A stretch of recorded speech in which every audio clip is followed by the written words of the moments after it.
Hello, everybody. Please have a seat. Have a seat. Well, I just want to come by to say thank you for being here and the extraordinary work that you do each and every day. I was a little bit delayed. Some of you are aware there were shootings in Germany, and we don't yet know exactly what's happening there, but obviously our hearts go out to those who may have been injured. It's still an active situation, and Germany is one of our closest allies, so we are going to pledge all the support that they may need in dealing with these circumstances. It's a good reminder of something that I've said over the last couple of weeks, which is our way of life, our freedoms, our ability to go about our business every day, raising our kids and seeing them grow up and graduate from high school and now about to leave their dad. I'm sorry, I'm getting a little too personal. Getting a little too personal there. That depends on law enforcement. It depends on the men and women in uniform every single day who are under some of the most adverse circumstances imaginable at times, making sure to keep us safe. And obviously, we have gone through a really tough time these last couple of weeks on a whole bunch of fronts. And most recently, I had the tough job of talking to the widows of those police officers who had been killed in Baton Rouge. And I know that for men and women in uniform, each loss like that is like a loss in your own family. But I wanted to come by to make sure that all of you knew how grateful the American people are for your service, how appreciative we are of your sacrifice. As a general proposition, you guys are not looking for the spotlight. You just want to do your jobs and keep your community safe. And you also want to come home to your own families at the end of a tough day. And for you to put yourself out there like that is one of the greatest gifts that you could give your fellow citizens. So our job is to support you in every way that we can. It is my view, and let's be honest, sometimes this is a controversial view, that one of the best ways to provide support to our police officers is to make sure that we are addressing potential underlying tensions between officers in the communities where they're serving. That pretending sometimes that those tensions aren't there is not going to make things better.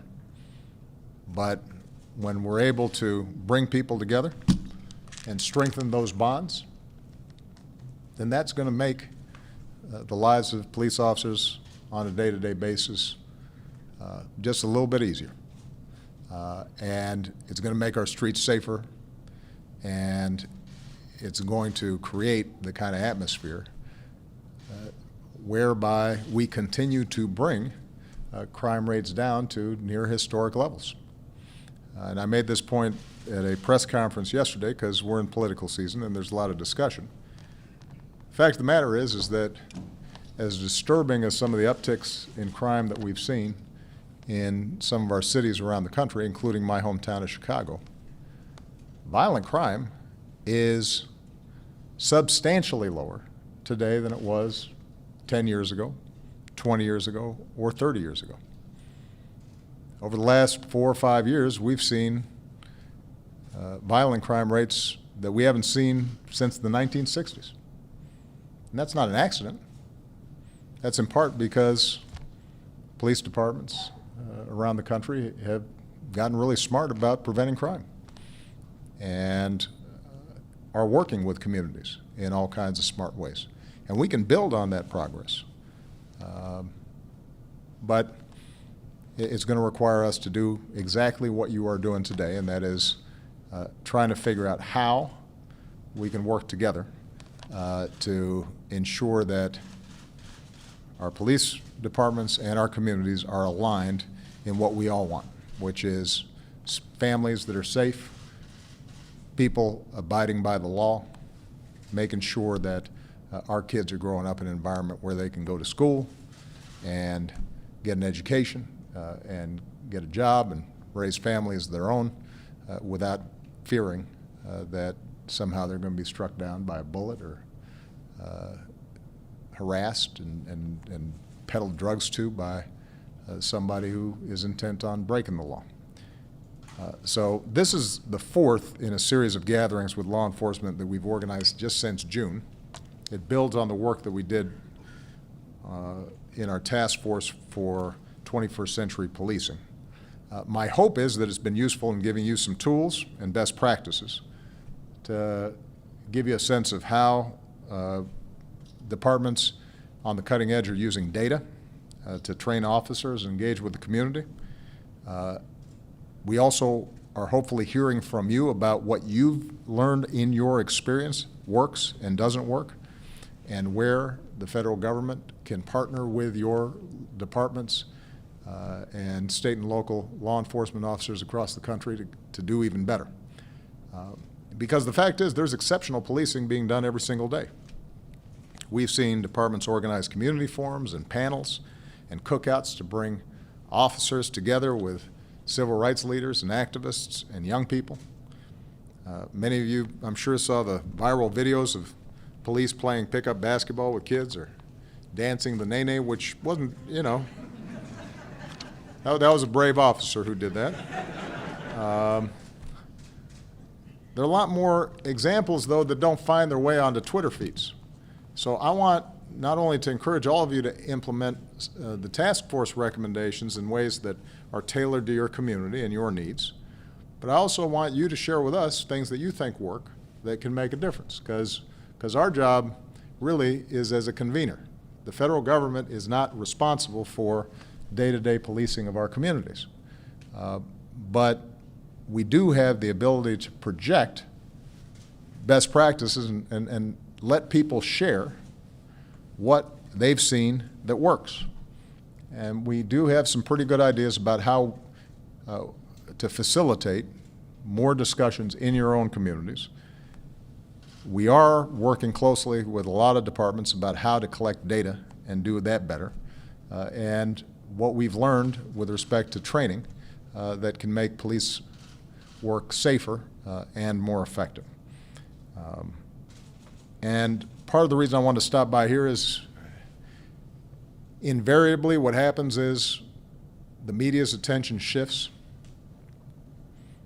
You know, there's a tragedy and a spate of police officers down, or a shooting involving police, and it captures the media's attention. And then suddenly, 2 months from now, there's a different story. Except in one of your departments, somebody's still getting shot. It just doesn't warrant attention anymore, apparently, because it's not part of the narrative.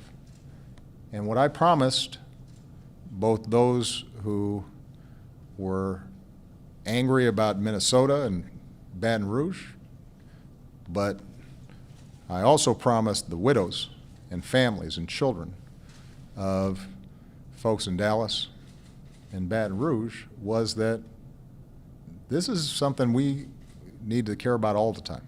This is something we are going to sustain. This is not a one-off.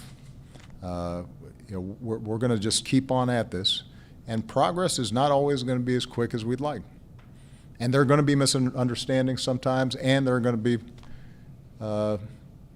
temptations for politics to fan the flames of division instead of trying to bring people together.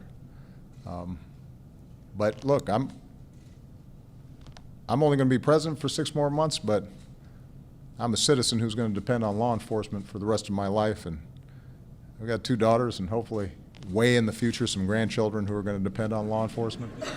And so I've got a big stake in this, and I'm going to make sure that I can do everything I can to move this in a positive direction, so that out of some heartbreaking tragedy, we can look back 5 years from now, 10 years from now, 15 years from now and say, you know what, we kept getting better. And police officers are honored, their communities are supporting them, they are safer, and those communities truly recognize that they are being served and protected by the men and women in blue. So thank you very much, everybody. God bless you.